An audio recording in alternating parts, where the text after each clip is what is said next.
गुरु ब्रह्मा गुरु विष्णु गुरुदेवो महेश्वर गुरु साक्षात् परब्रह्म तस्मै श्री गुरुवे नमः। ओम भवताप प्रणाशिन्ये आनंद घनमूर्तये ज्ञान भक्ति प्रदायिन्ये मातस्तुभ्यं नमो नमः। जय माँ। I hope you people are enjoying and I hope you are understanding what Baba is saying because it is so beautiful. ठीक है, सो आप देखिए आगे। जय माँ।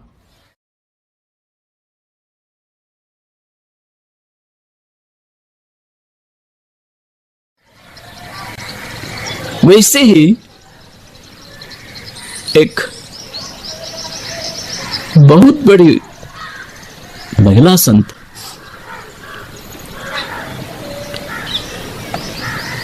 बेंगलोर में, इनके उस तरफ उनके फॉलोअर्स बहुत है।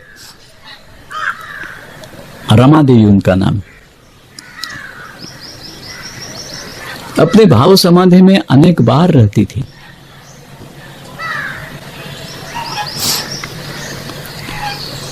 जब मां से मुलाकात हो गई, मैं तो उस समय था नहीं वहां, दक्षिण यात्रा का प्रसंग में ही उनकी मुलाकात हुई होगी। साल भी तो मुझे ठीक से मालूम नहीं उसका, लेकिन उस समय रमा देवी जी के जो एक निकट के शिष्य, वो पुणे में है, अभी भी है, उन्होंने इसको देखा है।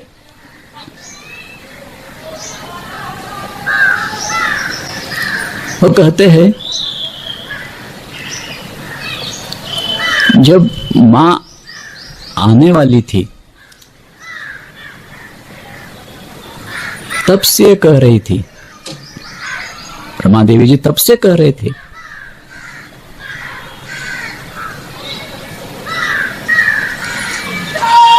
अब तक अंतरंग में अनुभव लिया है, अब प्रत्यक्ष हो रहा है। मैंने जिस अवस्था की अनुभूति ली है वो साक्षात होकर आ रही है। इनके भी हजारों फॉलोअर्स हैं, और जब प्रत्यक्ष में मिली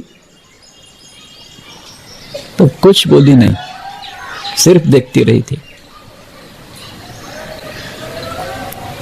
उसके बाद कुछ मां हंसकर कुछ बातें कर रहे, बोल रहे आदि, तो वो तो सब बातें हम जाने देंगे। सिर्फ इसके लिए इतने ऊंचे महात्मा की मां की तरफ देखने की क्या दृष्टि है, जिन्होंने आत्म साक्षात्कार कर लिया है।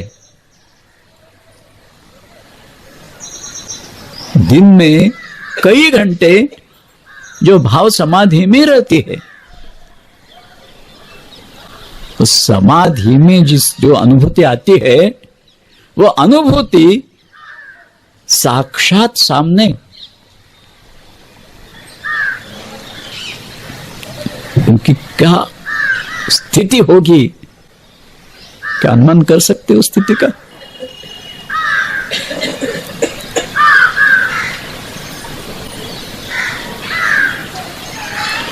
और एक बहुत बड़े महात्मा है,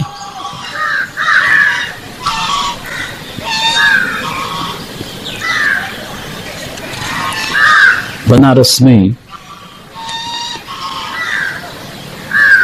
वो विभिन्न घाट है गंगा जी के ऊपर, उसमें ललिता घाट है।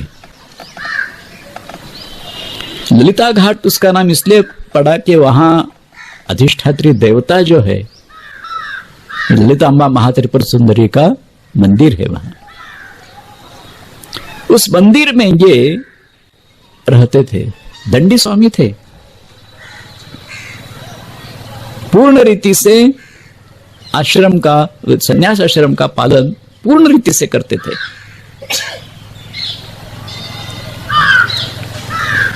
और ललितांबा की आराधना तो इनकी थी ही, श्री विद्या के बहुत बड़े उपासक थे। अब उनकी हमेशा जो बातें होती थी, जैसे परमहंस ठाकुर अथवा अन्य कोई भक्त अपने इष्ट देवता के साथ बातें करता है, उसी प्रकार ही चिन्मय मूर्ति का आभास इन्हें होता था। उस चिन्मयत्व के आभास में ही उनसे बातें होती रहती थी। तो शंकर भारती जी जब बनारस में ही हैं, कई बार अनेकों ने कहा है कि आनंदमयी माता जी यहां हैं। गोपीनाथ केवराय जी जैसे महान दार्शनिक, वो भी जिनके चरणों में लीन हो गए हैं, इसलिए तो सबके मन में मां के प्रति एक विलक्षण भाव था। उसी के अनुसार भारती जी को भी वो सूचित कर रहे थे, मां का दर्शन करो। तो कहते हैं महात्मा का दर्शन करने के लिए कुछ हर्ज नहीं है, लेकिन क्या करो, सन्यासी हूं, किसी भी स्त्री का मुखावलोकन नहीं कर सकता।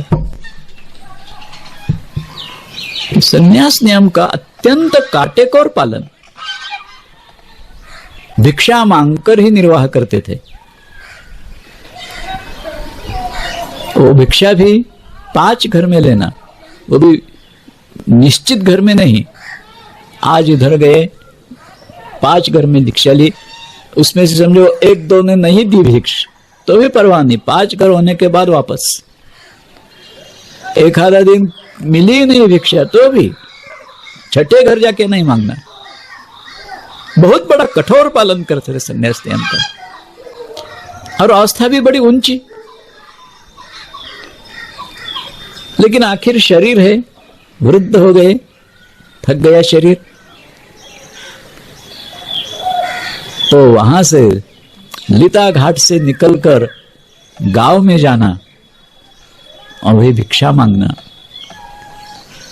और वो भी सबके घरों में नहीं, जो ब्राह्मण हैं उसी के घर ही भिक्षा मांगेंगे।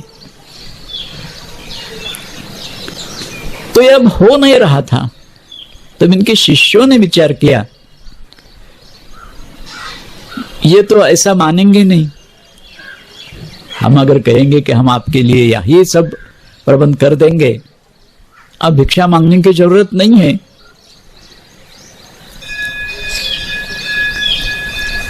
कहते थे नहीं, सन्यासी के लिए भिक्षा का ही अन्न, यहां पकाना नहीं। तो सबने ऐसा विचार किया कि बारी बारी से हम ही भिक्षा मांग के इनको खिलाएंगे, इसके लिए राजी हो गए। तो 8 दिन किसने लिए, 8 दिन किसने लिए, इस प्रकार आपस में सब बांट लिया। एक बार जिसकी बारी है भिक्षा मांग के स्वामी जी को खिलाना है,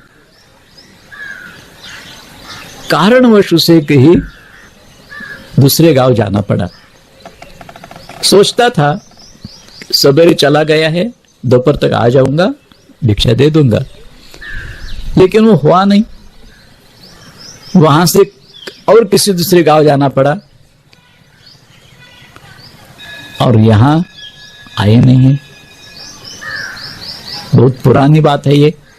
उस समय टेलीफोन आदि इतनी सुविधा तो थी ही नहीं, तो कैसे बताएंगे। भिक्षा नहीं, इसलिए भूखे रहे। 1 दिन, 2 दिन, 3 दिन हुए, लेकिन भिक्षा आई नहीं, भूखे रहे।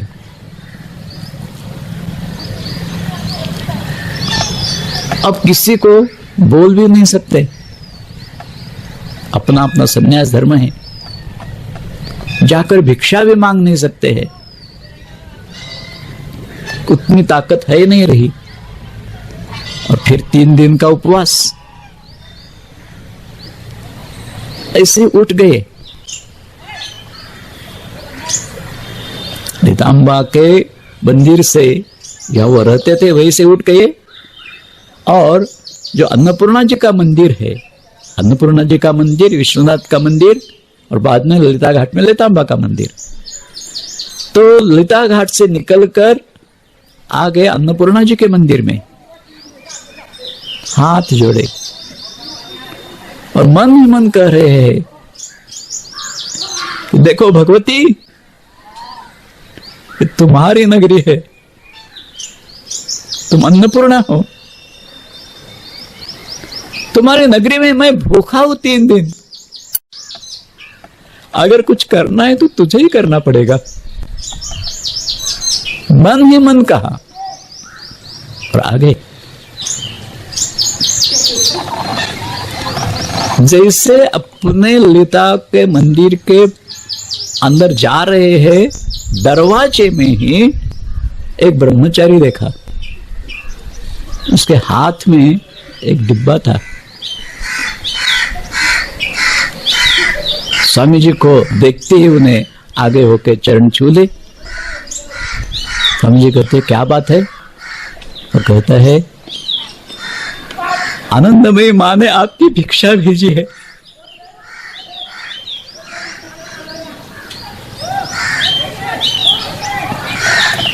अचंभे में पड़ गए कि जो बात मैंने किसी से कही नहीं थी, अन्नपूर्णा जी से भी मन ही मन प्रार्थना की थी,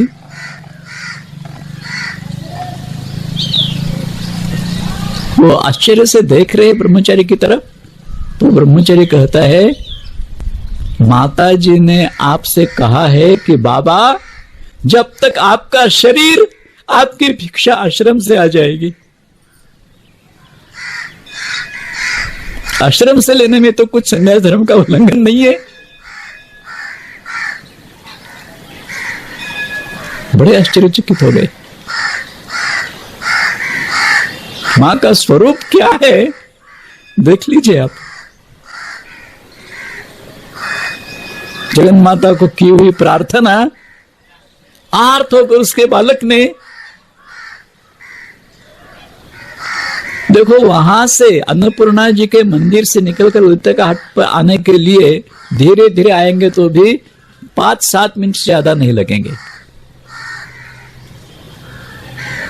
लेकिन ये भिक्षा लेके आ गया है, आश्रम से पैदल ही आया है, तो कितना समय गया। वो भिक्षा बनाने के लिए भी कुछ समय तो लगने वाला है। इसका मतलब ये है कि इन्होंने प्रार्थना करने के पहले ही इनके अंतरंग का भाव मां को मालूम हो गया है और उसका प्रबंध करके रखा है।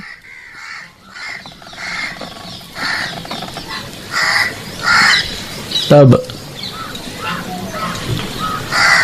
मन में अभिलाषा तो जागृत हुई ही, मां ने किया।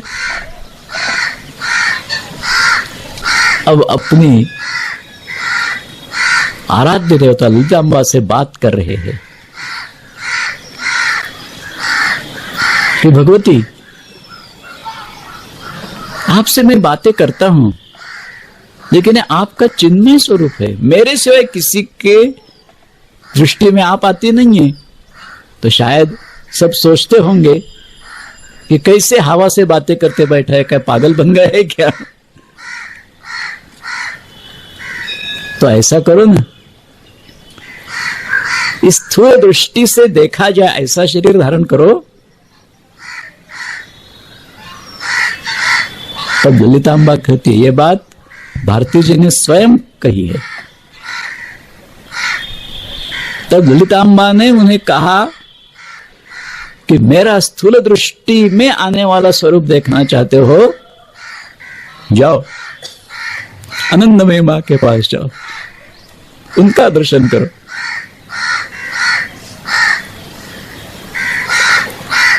मन में विचार आया, सन्यासी हूं, स्त्री का मुख दर्शन कैसे करूं? लेकिन जब स्वयं ललितांबा कह रही है, उन्हीं के साथ बातें तो करता हूं मैं, तो स्थूल दृष्टि में भी उनका रूप देखने में क्या अर्ज है? आगे आश्रम में माँ देखो, को देखते हंस पड़ी। इतना भी नहीं, इसके पूर्व भारती जी माँ को देख चुके हैं, आनंदमयी माँ करके जानते नहीं है। बहुत पुरानी बात माँ बता रही उन्हें, याद दिला रही कि बाबा उस समय प्रत्यक्ष हो गया था।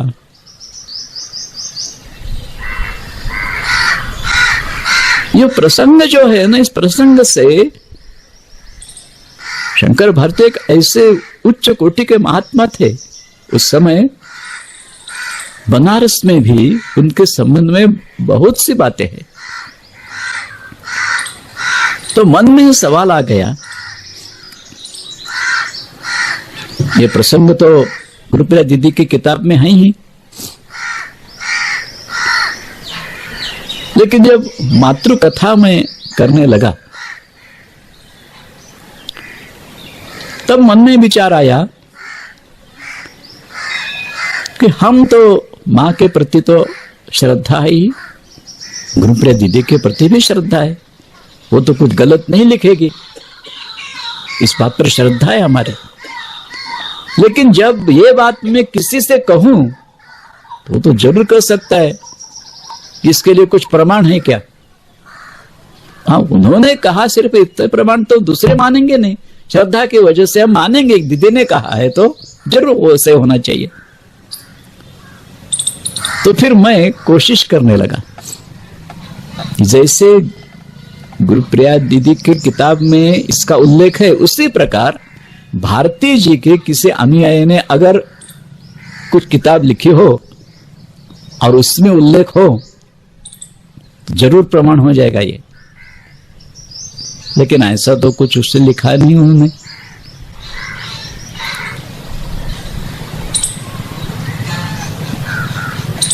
फिर अनेकों को पूछता रहा, बनारस आश्रम में भी पानुदास जी से भी बात की कि और कुछ प्रमाण इसका होगा क्या। पहले तो वो कहे कि दीदी के बात पर विश्वास क्यों नहीं, वो तो प्रमाण ही है। तो हाँ, हमारे लिए है, दूसरे जो होंगे वो इसको प्रमाण मानेंगे नहीं। और जो बात कहनी है प्रमाण के सिवाय कहेंगे तो उसको इतिहास की दृष्टि से कुछ आधार नहीं। संयोगवश एक बात हुई, मेरी भागवत कथा बनारस आश्रम में थी और उस समय गोपीनाथ केवराज जी का जन्मोत्सव हर साल उनके देह छोड़ने के बाद भी अपने आश्रम में, बनारस आश्रम में मनाया जाता है। केवराज जी के बहुत से पंडित शिष्य इकट्ठे हो जाते हैं वहां। तो भागवत सप्ताह की वजह से मैं वहां गया था और जब ये पंडितों का सम्मेलन होने वाला है ये सुना तो मुझे भी आनंद हो गया कि ठीक है, उसमें हम शामिल हो जाएंगे, इनके सब वार्तालाप सुनेंगे। तो वहां जो मुख्य वक्ता थे उनका परिचय कराते समय संयोजक ने कहा कि ये बनारस हिंदू यूनिवर्सिटी के डीन हैं और दूसरा उल्लेख किया कि शंकर भारती जी के शिष्य है। शंकर भारती जी का नाम सुनते मेरे मन में फिर वो बात आ गई, इन्हें पूछेंगे इस बात का कुछ प्रमाण है। तो सब सम्मेलन का संभाषण लोगों का पूर्ण होने देने के बाद कि वो जा रहे हैं, मैं पीछे पीछे गया उनके और दरवाजे में उनसे कहा कि महाराज एक विनती है आपसे। क्या? हाँ, जो कुछ समय आप बताएंगे उस समय में आ जाऊंगा मैं आपके पास। 15-20 मिनट से ज्यादा मुझे लगने वाला नहीं, लेकिन आपसे कुछ बात है मेरी। मैंने कहा क्या बात करनी है? मेरे को कुछ पूछना है। अभी पूछो, अभी यहां मेरे लिए हर्ज नहीं, लेकिन आप यहां खड़े खड़े बात करेंगे, क्या हर्ज है? पूछो। तो फिर मैंने ये सब बात बताई कि ऐसा ऐसा भारती जी के संबंध में हमने सुना है, गुरु प्रसाद जी की किताब में भी इतने विस्तार पूर्वक नहीं, लेकिन उल्लेख है उसका। तो हम इसके लिए प्रमाण चाहते हैं। क्यों प्रमाण चाहता है? नहीं, ये बात दूसरों को अगर कहना है तो कुछ प्रमाण चाहिए। अच्छा, ऐसी बात है, प्रमाण चाहता है तुम?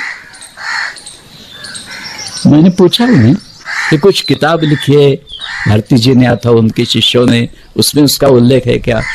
किसी ने उनके संबंध में कुछ आत्मचरित्रात्मक न हो कि चरित्रात्मक कुछ लिखा हो, उसमें कभी इसका उल्लेख है कि बड़ी महत्वपूर्ण बात है ये। हंसे वो कहे तो सिर्फ प्रमाण चाहिए ना तुझे? बोले हाँ, तुमने जो सुना है बात सत्य है, प्रमाण चाहिए, मैं देता हूं तुझे प्रमाण। मां के आश्रम से जो भिक्षा जाती थी वो ले जाने वाला ब्रह्मचारी मैं था। और कौन सा प्रमाण चाहिए? यूनिवर्सिटी के डीन कहते हैं ये भारती जी के ही शिष्य है, और कहते हैं कि आश्रम से भिक्षा ले जाने वाला ब्रह्मचारी मैं था। प्रमाण हो ही गया। ये चर्चा इतनी इसलिए की कि स्वयं जगन माता, ये जो भारती जी का भाव था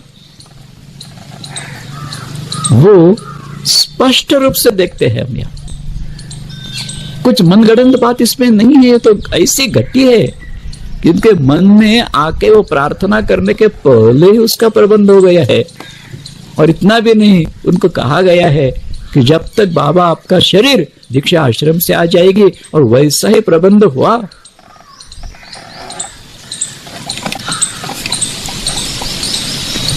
क्या सोच सकते हैं हम अब?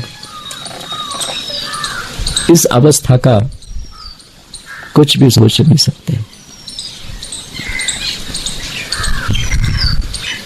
तो सत्र पूर्ण होते आया है, भजन करने को।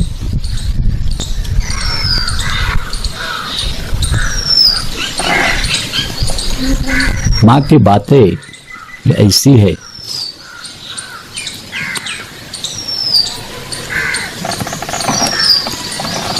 अगर कोई मन से उसके जीवन में मां के संपर्क में आए हुए क्षण इसी को लेकर अगर वो सोचने लगेगा ना, तो मां जैसा कहती थी ना, बिंदु में सिंधु, उसी प्रकार वो पूरा देख लेगा मां का स्वरूप उस एक क्षण में।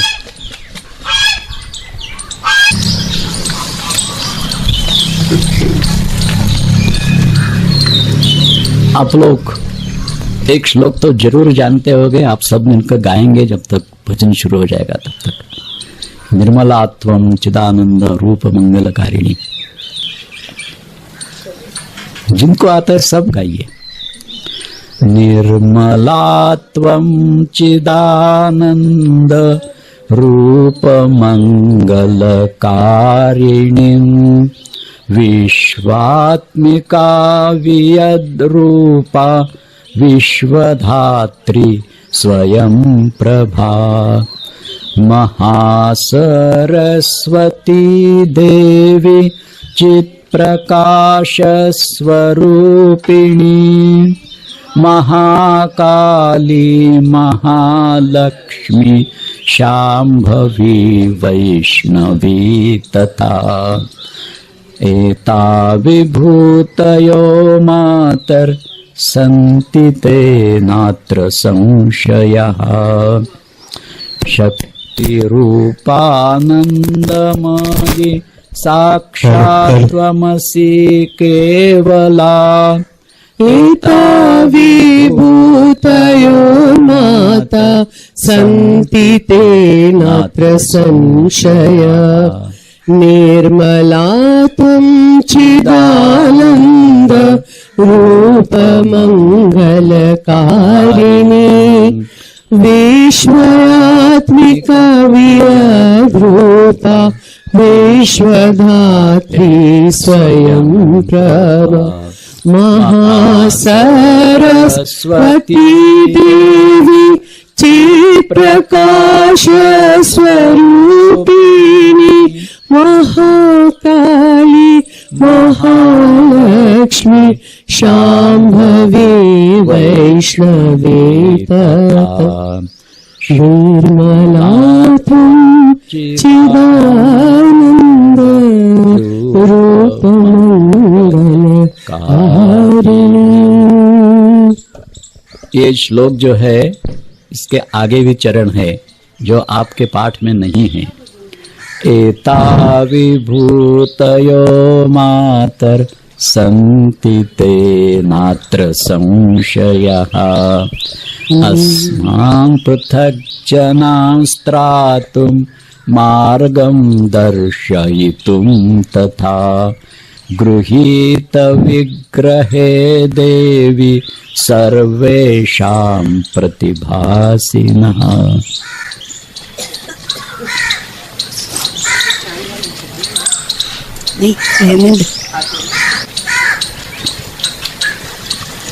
हरि ओम नमो नारायण हरि ओम नमो नारायण हरि ओम नमो नारायण हरि ओम नमो नारायण हरि ओम नमो नारायण हरि ओम नमो नारायण श्रीमन्नारायण नारायण हरि हरि श्रीमन्नारायण नारायण हरि हरि श्रीमन्नारायण नारायण हरि हरि श्रीमन्नारायण नारायण हरि हरि श्रीमन्नारायण नारायण हरि हरि श्रीमन्नारायण नारायण हरि हरि मां नारायण नारायण हरि हरि मां नारायण नारायण हरि हरि मां नारायण नारायण हरि हरि मां नारायण नारायण हरि हरि ओम नमो नारायण ओम नमो नारायण हरि ओम नमो नारायण श्रीमन्नारायण नारायण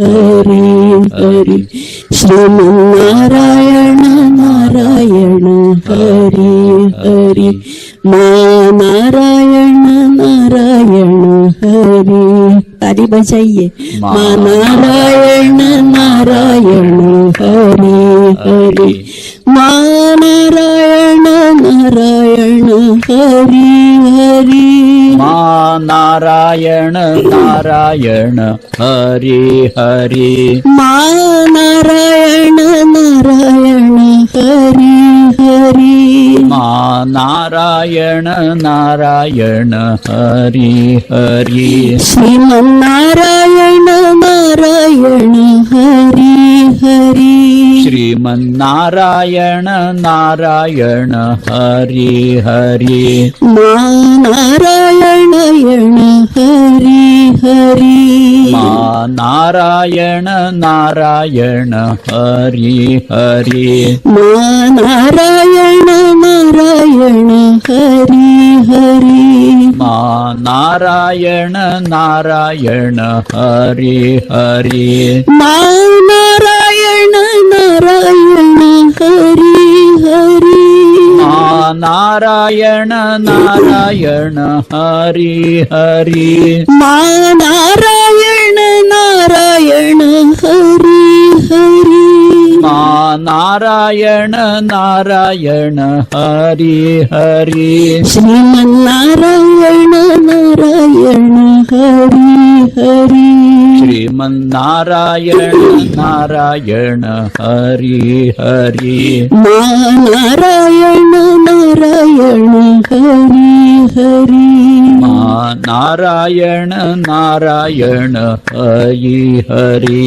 नारायण नारायण हरि हरि नारायण नारायण हरि हरि बोलो श्री श्रीमानंदमयी माँ की बोलो श्री श्रीमानंदमयी माँ की जय बोलो श्री श्रीमानंदमयी माँ की जय पूर्ण ब्रह्म नारायणी माँ की जय। अब के सत्र को यही विश्राम करते हैं। दोपहर का सत्र 3:30 से 4 कीर्तन और 4 से 6:30। प्रश्नोत्तर का आज नहीं है। अच्छा चौड़ा कोई सवाल है। अच्छा, तो 4 से 5:30 तक मातृकथा होगी।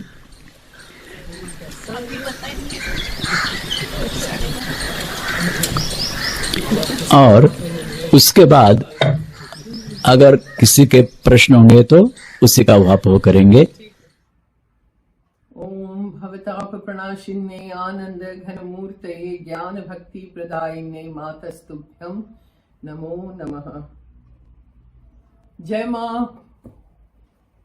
So now I will see you next time. Jai Ma.